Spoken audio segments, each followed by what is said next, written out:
Hi everyone, welcome to my urban homestead. Welcome to my channel. Our homestead is going on 3 years now. So if you watch my old videos, you would see where it all began, when it all began. But anyway, let's get down to it.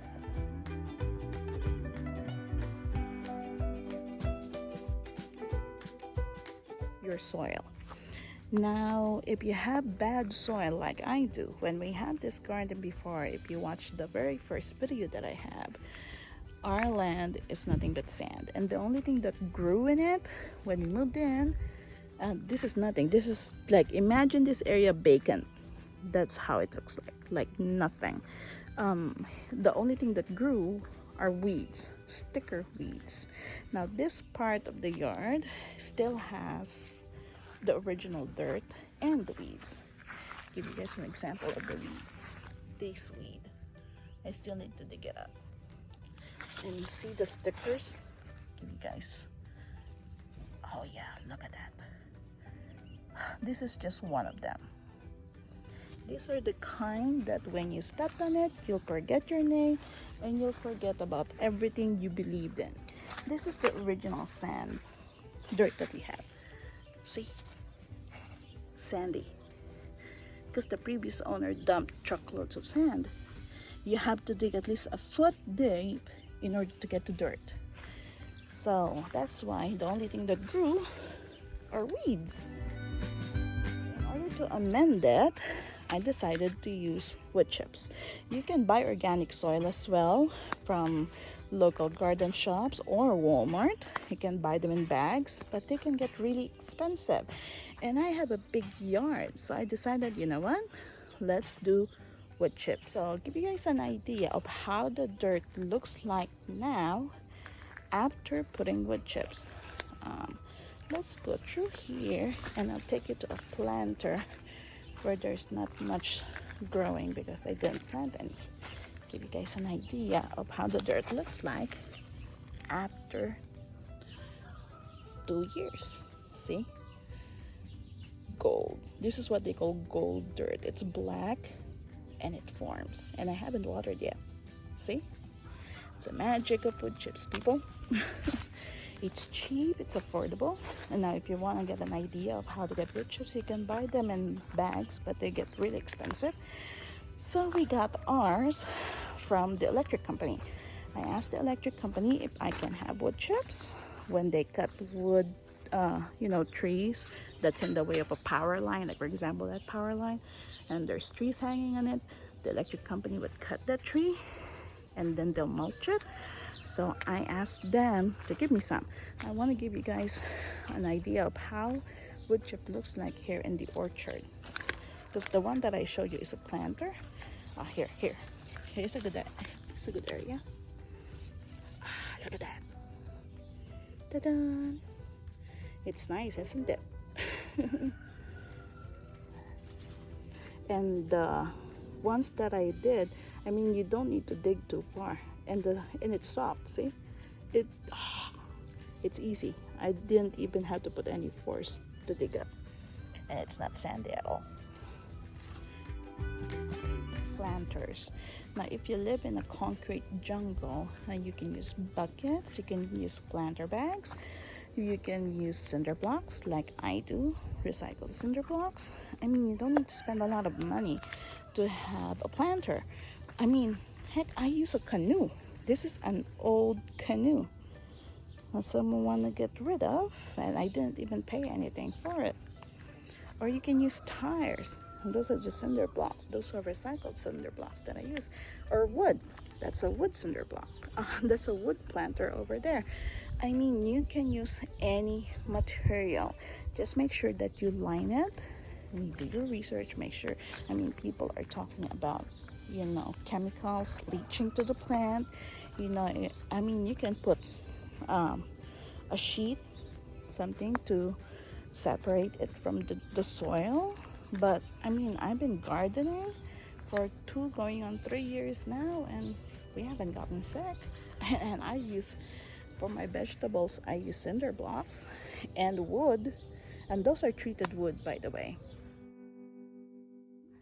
If you have a lot of plants that you want to, you know, like squash or melons, I mean, they're really good if you have them fresh, you know, grow them on your own, like I do. Go vertical if you have a small space like mine. Like for example, add some melon. See, it's another melon. Just grow them vertical. Now, there are many ways to tie them up. I mean, there are many ways to use vertical things. And you can use different materials to make them vertical. Like for example, you can get these at Walmart. Or, like mine, this one I got from a garage sale. And I think I only got that for $1. Not bad, right? You can use that. Or, if you live in the West, like I do, cow panels. This is a cow panel, and I got this on sale from Menards. And like 11% off sale. And I have a video on how I made this, but these are from the dump. Somebody was trying to get rid of this, so we got it from them, and we just found it on the ground.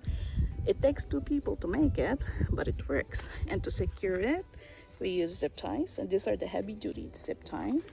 And to secure the plant, I use Velcro. Now I use different materials. I mean, there's a plastic green thing that I used before from Walmart, but I've noticed that it digs on the plant.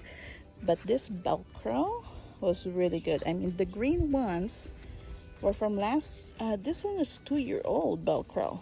If I remember, yeah, this is 2-year-old. And I just cut, and if I'm done with this plant, I'll just remove it and move it to another plant. The black one is this year because I ran out of the green, so I got the black. This is the new Velcro that I'm using now. But they're all Velcro. I mean, they changed the color. But anyway, yeah, here's a melon growing. Now, maybe you're wondering, well, they're growing heavy. I mean, how will you secure it? Or how do you hold the fruit up if you go vertical? Well, here's another one that I'm growing vertical. Squash. Ta-da. It's another. And those are my bees eating of the flower. Pollinating. They're busy working. Okay, this is what I use to secure the plant. This is a squash. And I have an old stocking. And mind you, this stocking is not mine. I got it from Goodwill. Somebody, I got a whole bag of it. Somebody donated a whole bag of stockings, and I bought it from Goodwill, and I think I only paid like $1 for it, a whole bag of it. And yeah, now it houses my squash. You can also use old shirts to secure it. Oh, and another example of planter is old bed frames, like this one. It's a planter, it's a bed, even has it even has the headboard and the spring. And that one's a plastic drum, came from the dump as well. You can use anything. Oh, here's another material. This one is old decking. Someone was getting rid of it, so I took it. It works. I've been using it for 3 years now. So yeah, if your garden is small, go vertical. Wind is a big factor when setting up your homestead, especially when you're getting ready to put up buildings. Like for example, you have enough space to put up a chicken coop, or a woodshed, or a storage area. Whatever building it may be, wind is a big factor. Now here in the Midwest, I'm facing south, and I have noticed after living here and after putting up the garden that the wind is blowing that way from here.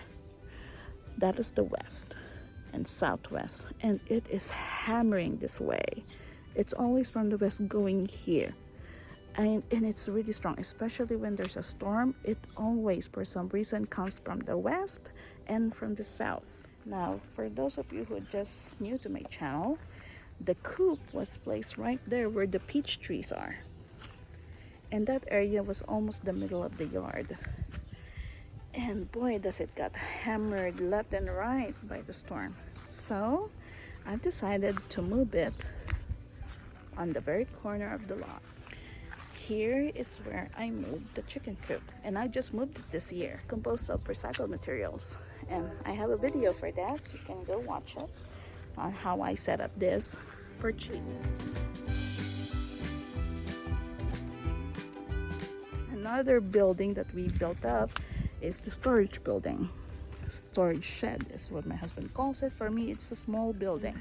The reason why I decided to put it there is because not only is the area already shaded as it is because of the neighbor's building and trees, but also it's not blocking anything from the garden, because I want this area to have as much sun as it could. If that building was placed in the middle of the garden, it'll be blocking a lot of prime real estate, so to speak. So putting it in the corner is the perfect spot for it. The reason why I planted the trees on the back of the property is because that's where the wind comes from. See, you can see the trees blowing because the wind is hammering from there. So the trees, this big trees, is blocking the wind, but not enough. So if I plant the trees in the middle of the yard, it's going to block the sun that the gardens needed. So planting them right here where it's already shaded but getting enough sun is the perfect spot, because this area still gets a lot of sun. Also, planting all your fruit trees near the fence acts as privacy as well. So I got apple trees, peach trees, cherry trees, plum, peaches, and pear trees around this area. Planting them, and mulberry, that big one is a mulberry. So when they grow, they would act as not only windbreaker for the more sensitive plants over here, but also acts as a privacy, so the neighbors going by the alley can see in the garden. Thank you for watching, and thank you for subscribing. Take care.